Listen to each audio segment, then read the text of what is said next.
My belief is everyone's intuitive. Everyone has some form of intuitive gift. It's just about discovering and uncovering the ways in which it comes through Life's for a each short person. and precious thing, sweet like honey, and it sure can sting, sure can sting.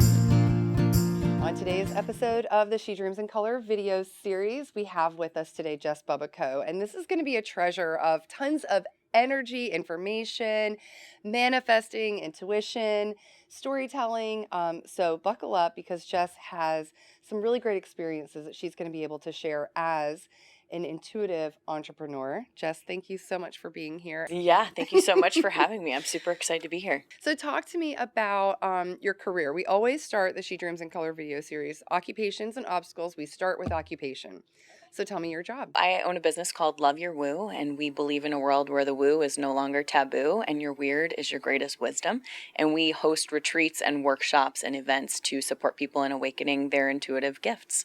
I started this business back in 2016. I started out my entrepreneurship journey as kind of just, again, flying by the seat of my pants. I decided that I wanted to be an entrepreneur. I was working in as a speech therapist at the time, and I don't want to say unhappy with what I was doing, but there was a part of me that was feeling a bit like something was missing, and I wasn't quite sure what it was. So I remember I set out, went to a psychic, and I basically was like, hey, I don't know what to do with my career.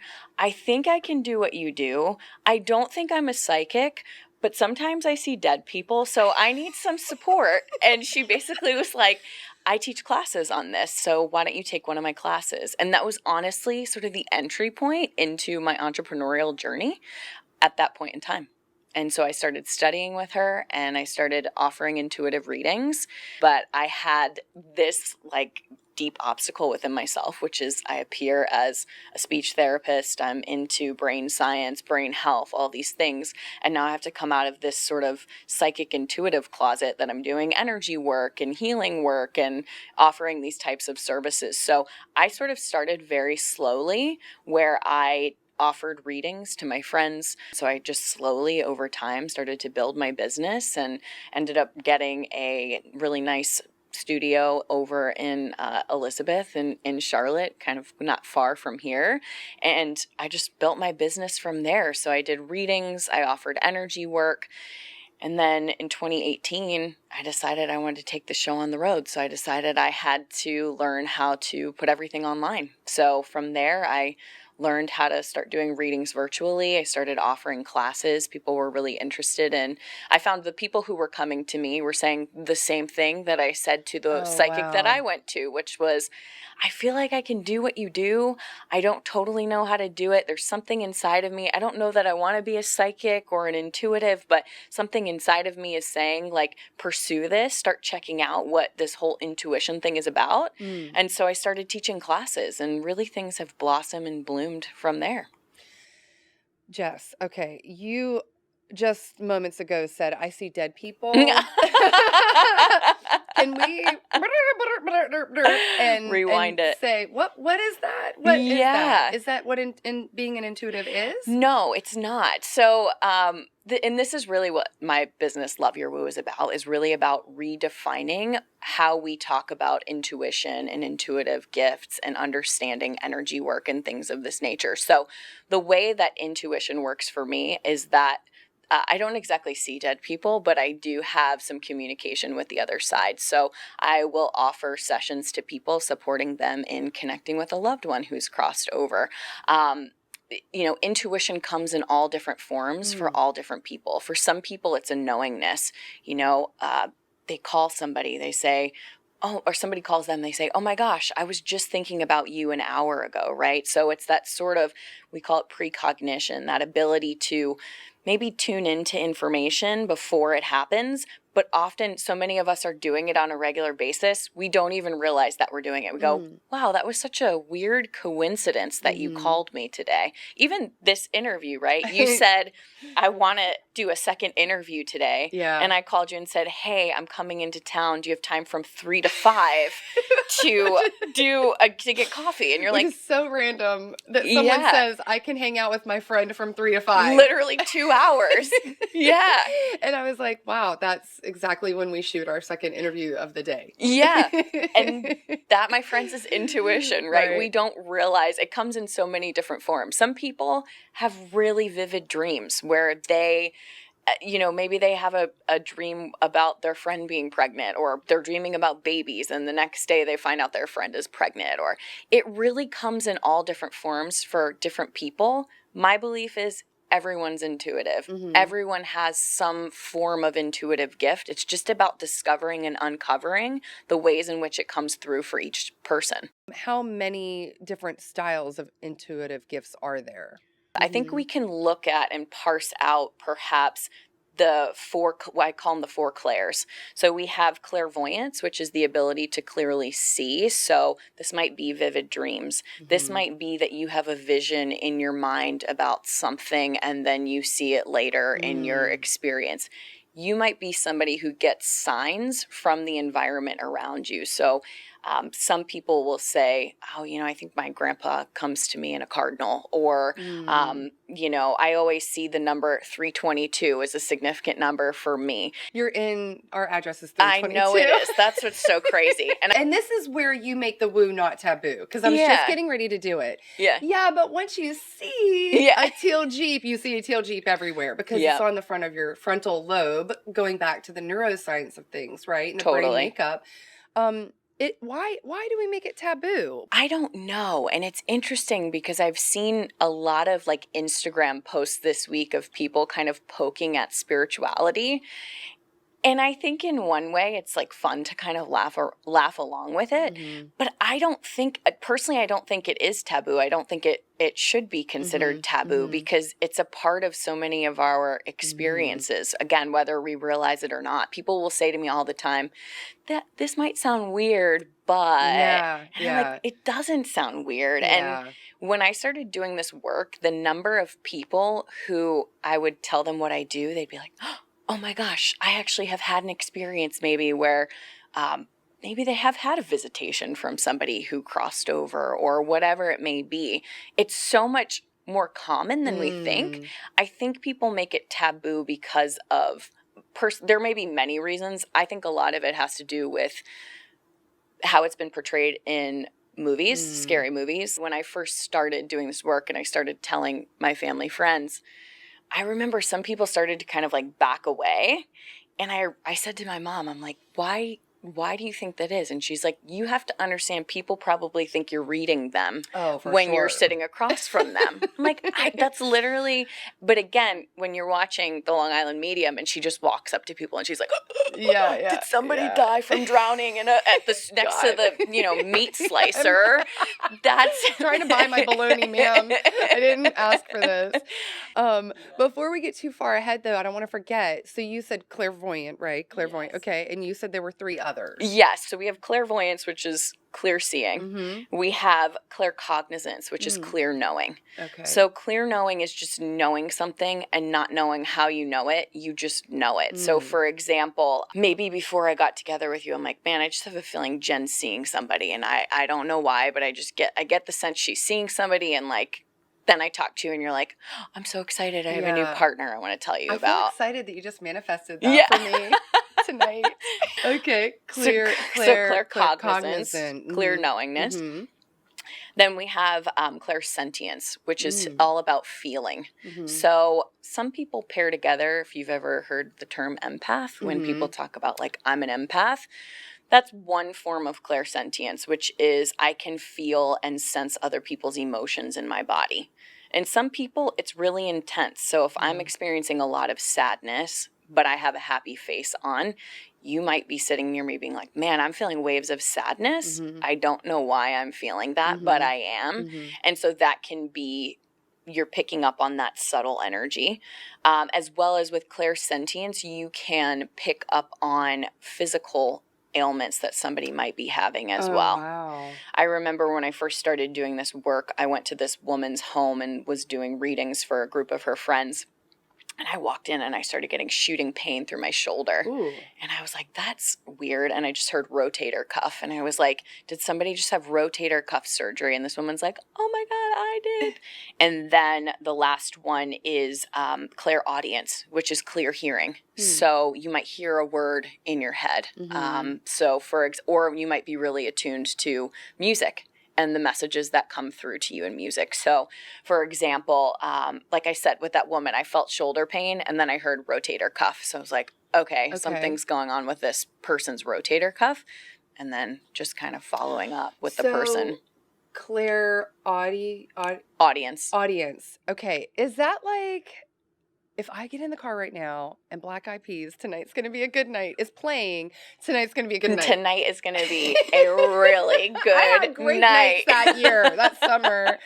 But you always have a song where you're like, okay, if it's playing, would that be one of those things that you kind of align with the universe? I'll usually say, not a song that's like top 10 playing on constant rotation. I'll usually say something like, if I go to the 80s on 8, it's going to be this artist and that means a lot to me, and it'll play before I get out of the car, and then there it is. Yep. So is that I would say or is that that's a level of Claircognizance. If you're coming in going, I know this song is going to play, it's a bit of precognition. Yeah, that's what I would say.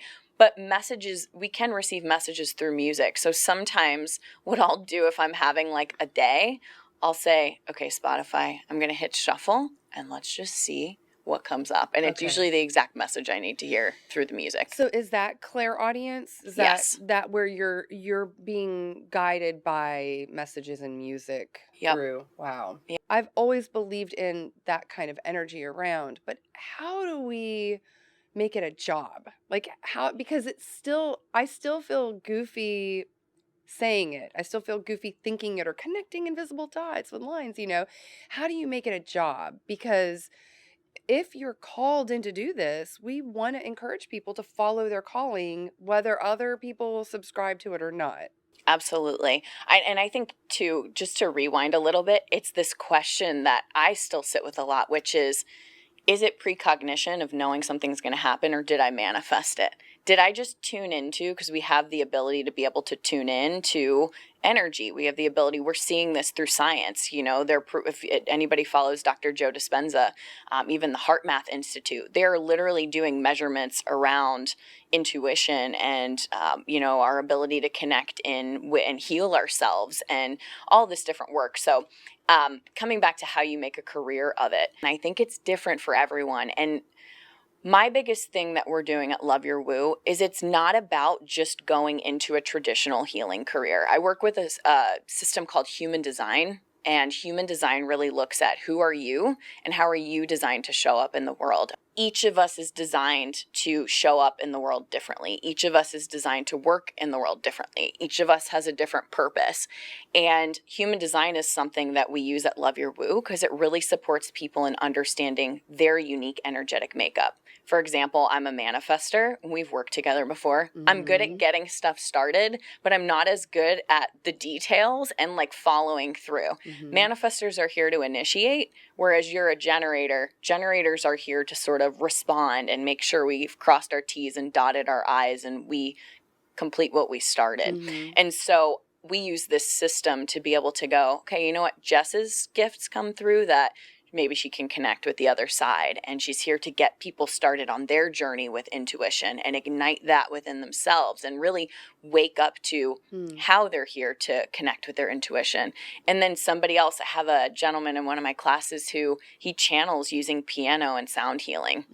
And that's one of his gifts. So he's combined coaching and this really amazing sound healing and channeling. And that's what he offers to the world. So my biggest thing is always like, there's no cookie cutter one way that you are meant to do anything in the world. Each of us are meant to do it in our own way. And this is where intuition comes in. You and I we connected probably in 2017, 2018. Mm-hmm. And I was like, I feel pulled to intuition, but I'm going to do business coaching because I feel it's taboo or I'm embarrassed or there's shame around it. And yet I kept circling back to it going, there's something here with this, right? So my biggest thing is, what do you notice about your intuition, right? Do you notice that you have really vivid dreams? Do you notice that you have that precognition?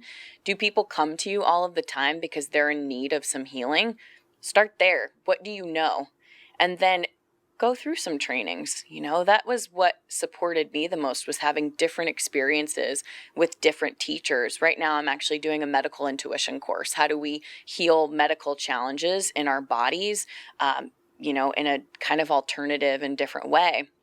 And so I always say, follow where you're being led and notice who shows up. I think we're moving out of the paradigm of what box can I put myself in to describe myself to other people. And people are going to start to come to you. They probably already have been coming to you for whatever your intuitive is. It's inside of us. It's innate within us. So what have people been coming to you for? And then, like I said, pursuing maybe some classes or maybe some training to support yourself to go deeper and understand it and develop maybe that skill. And then I always say, start serving, see what comes into your experience. I don't think it has to be that we apply on Indeed.com for our job. I think we can create it. My career as a speech therapist was so foundational in helping me to understand how to work with people. I would never give up. I would never discredit that career. I mean, to be able to understand how to hold a group and hold a group space and how to work with somebody when maybe they're having a challenge with something, how to be flexible in connection with somebody, were huge. And not only that, but the science aspect. So much of what we're doing at Love Your Woo is backed by science. The first, probably in one of my classes, it's called Spark. The first 2 weeks, we're just straight up working on understanding how do we invoke states of being connected to our intuition. And it's connected to our brainwave states. If we lower our brainwave states through relaxing our body, taking deep breaths, we are naturally more intuitive. And like I said, there's science behind it now that actually can prove that connection that we have when we start to relax, we start to breathe, we start to allow ourselves to perceive what's beyond just this table, this person across from me. Follow that knowingness. The only step I knew was I was working in a school year, my first year out of grad school, and I said, there is no way that I can be I just knew I couldn't be in a traditional job as a 9-to-5. Now, I may go back on this someday. I don't think I will. You never know. But that was all I knew. And I took that and I said, well, what's the next breadcrumb? And what lit me up was go see a psychic and talk to her. And then what I knew from there was, okay, she's offering classes. That excites me. Now I'm going to go from there. I don't think we're meant to know every step of the way. I think we're meant to follow where we're being called. And the next step will show up after that. In that journey of life, it always works out. It always unfolds. And you said follow what you know. And I think it's important because a lot of these interviews have reiterated finding out what doesn't fit counts. Finding out what you don't like. You don't like being in the office 9 to 5. That counts. Write it down. Yeah. This is what I know. Just is equal to this is what I love. This is what fills my bucket. This is what lights me up. Great way to describe it. How far back did you feel this happening for you? Now that you are where you are, how far back did it begin? So I had experiences when I was really young with people who had crossed over. So my birthday is March 22nd. Well, I'm born on the same day as my mom and my grandma.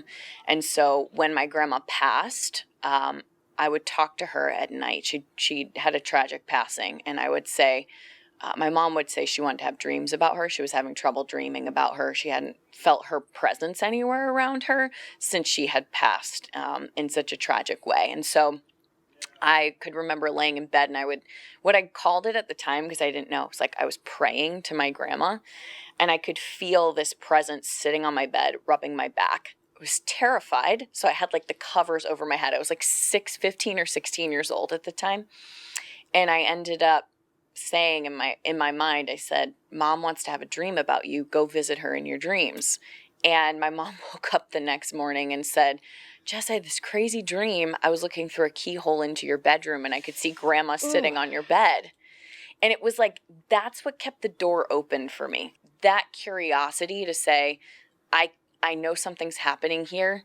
I don't know what it is, but I know I'll understand it one day, is what allowed me to just continue to grow and understand it more. For me, I feel a deep calling to support people in understanding how to work with that gift and support other people and coming home to themselves and healing. You would definitely also characterize it as an obstacle to get there, to Yeah. really embrace. What I would say, so other people can kind of see themselves in your journey, is a non-traditional occupation. Yeah. Whatever that may be, because there's a lot of that, either because of your gender, your race, your age, your proximity in the world, your ability. A non-traditional occupation that Yeah. you keep coming back to. You just keep coming back to it. You keep coming back to it. Um, you know, what did you use, or what have you used to kind of stay on that path and not give up? You've tried other things. I'm sure they've Yeah. benefited in that direction. But what tools have you used that someone else could use in their journey of, I really want to do this for a living, but I'm not seeing a lot of support. I'm not seeing other people do it. Yeah. I just don't know why I want to do it so badly. Community is what I would say, is like find communities of people who are doing this type of work, because that's what has kept me on track, is finding people who believed in me, like you being one of them, and other friends as well that I've had that were just they encouraged me, they inspired me, they saw me for who I was. They didn't think it was taboo. If you live in a culture where maybe your family's really not okay with it, or they think it's a strange profession, or they're encouraging you to not do that, not be that, find the people who believe in it, because there are all different kinds of people in the world. There's people, there's one person who believes in purple, there's another person who believes in blue, so find your people who can support you. Wow. Jess, that's magnificent, because it's a theme we've heard from other women in Yeah. other professions, who felt lost but knew something was pushing them. And we can use some of your examples to see what it was, Yeah. but that doesn't give them the tools to know that they're on the right path. And then the journey to a career for someone includes a financial compensation that's a living wage, a livable life that you are looking for. And so you also have to balance that, right? How have you navigated those waters? And is it through your community? Yeah. It all struck for me over chia pets one day. And I thought to myself, if somebody can make millions of dollars making chia pets or selling pet rocks, then I can make money doing this. And there is a lot. I mean, it is an industry. I mean, spirituality and metaphysical, like it is definitely an industry for sure. My belief system is that if you love it, you'll make money doing it. You will find a way. I quit my job with $500 in my pocket and excitement in my heart, and I've made it work. Don't ask me where it always comes from, because I don't always, it hasn't been linear, but I think that's what we're faced with when becoming an entrepreneur, is to go, well, I'm going outside of the traditional box of how I know that I am here to make money. And let's be honest, if you are, for me, entrepreneurship is what I wanted to do. Mm-hmm. If somebody's saying to themselves, you know what, I feel really called to do spiritual healing of some kind or energy work, there's tons of places that hire for that. There's always options and ways to be able to share your gifts. So for me, the money has always come. And I think a lot of that has to do with my own belief in myself and my own belief in my abilities and what I'm here to do. I kept a part-time job while I built my business on the side. I think there's so many options, so many ways we can do it. Mm-hmm. Is it easier or harder, or do you know, to walk on faith with what you know about faith and manifesting and creating and all of this? Is it harder or easier for you, compared to someone like myself who says, I want it to happen, it probably won't, I don't know, but you are preaching the preach. So, it's kind of like, is it harder for a preacher to believe in God because they're telling everybody to believe in God? Yeah. I don't know. I just believe. And I think the thing too is that I sold all my stuff in 2018 and traveled for 2 years until everything hit in 2020. And I didn't know where I was going. I just believed that the next place was going to show up. Now, that was stressful in a lot of ways. I was burned out by 2020. I was exhausted. That wasn't the most sustainable way for me to live my life, but it was a journey in faith. To me, it was like my eat, pray, love experience, where I went and I actually really practiced what I preached, which was I surrender and I'm going to see what shows up in the path before me. And so I know it always comes. In my own mind, does it still sometimes play tricks on me and go, you're in trouble, right? Like, what are you doing? Why are you doing this? Yes, but far less than where I was in 2016. And I think we have to build our faith muscle. I don't know that it's, unless you were raised in that type of, I trust, I believe in myself. Unless you're raised in that and that's already there for you, maybe, but I think most of us have to build it. So it's almost as if you have to create situations Yeah. where you put yourself to the test, so you moving forward know that you can do it. Yeah. And I'm very stubborn. So I was like, I'm going to do it. I'm not going to ask for anybody's help. Like, I am just going to figure it out. I'm going to make it happen. I'm going to make it work. I don't know if that's stubborn or what you want to call it, but I kind of also put myself in that position of there really isn't a plan B. Even though I know there's people who would support me, like, I'm going to figure this out and I'm going to make it happen for myself. And that's been a very persistent theme among women who've shared their stories, is I had to find my community that believed in me, that supported me, that nurtured my gifts, so they could thrive. Do your healing work too. Whether it's with a therapist or it's with somebody who does some sort of healing modality, whatever it may be. I think meditation can be a really great way for people to get quiet. I also know there's other people that can't start there because being with themselves or feeling that quietness can be very triggering. So is it painting for you? Do you get into that feeling of losing track of time when you're painting, when you're drawing?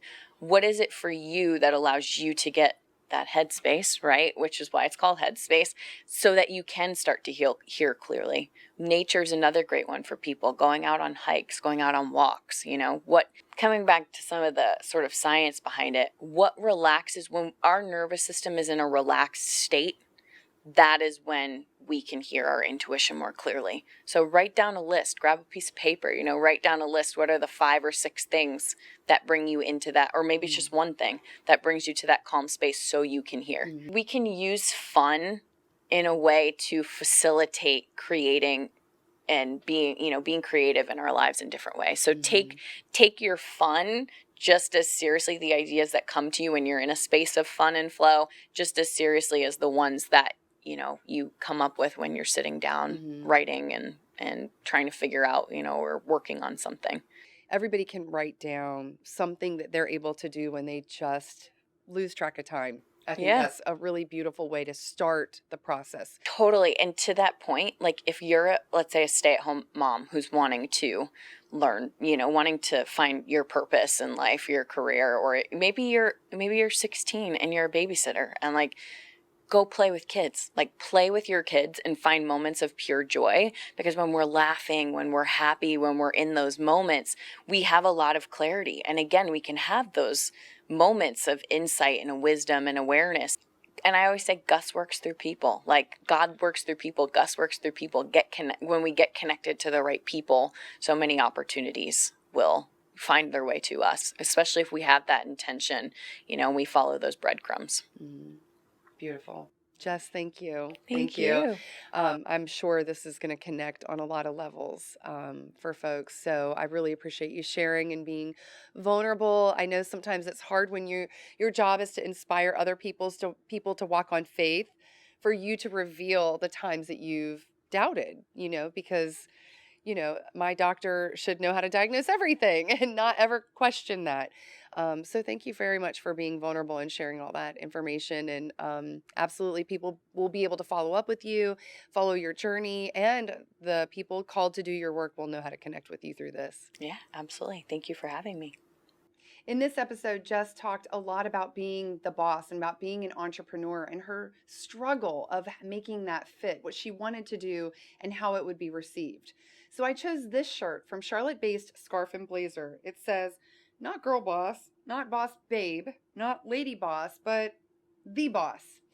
I think this shirt is important because so many times women as the boss or the business owner apologize or try to make it cute so other people can swallow that pill.